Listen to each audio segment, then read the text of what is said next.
there was a lot of talk given to Natalia leaving the ring after a finish.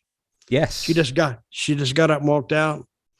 Well, I think that's overblown too. It could have been a lot of things wrong, and maybe Natalia may not be able to tell you this, but she may have had to go to the bathroom. Because I've had that too. And I mean, that's one of the untold stories. You said, what happened? And there's been a few accidents in the ring too, but that would really, really be bad for Natalia. If she had to use the bathroom and she didn't quite make it. Oh my God. I'm going to come back to that in a second. Hold that thought. Okay. I will just ask about the booking of Liv Morgan. They're now giving her the Miracle Kid moniker. It's like, why does WWE always insist on making their champion look like a lucky loser who happened to just, look into a win or a title? Well, it's not designed for that, I'm sure. I think it's just a name they want to put on to see if it takes off. I don't think it was put there to make her look bad, but they probably had some merchandise made in that name or that brand, and they want to see if they can sell it. So they got to get it out there. I don't consider her what do they call her? A miracle what? A miracle kid, it seems to be. Oh, the miracle kid. Well, that's kind of following the story, I guess, but I don't know why they did that. Okay, let's forget about Liv Morgan. Let's talk about wrestlers shitting themselves in the ring. How many times? I take it that certain wrestlers would wear white trunks until it happened, and they never would again. Yes. Well, I've seen it. The guy come in, and oh my God!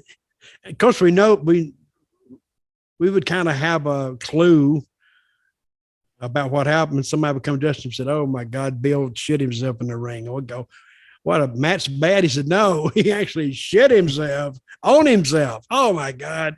And then we'd see him come in. He's embarrassed. He'd go into the toilet. He'd close the door because we said, "Man, you should have thought of that before you went to the ring." He hears all these comments coming from different parts of the dressing room, and it takes him a good week to live that down. So you say, well, actually, you shitting yourself was better than the match. That was the best thing in a match. But, it's happened.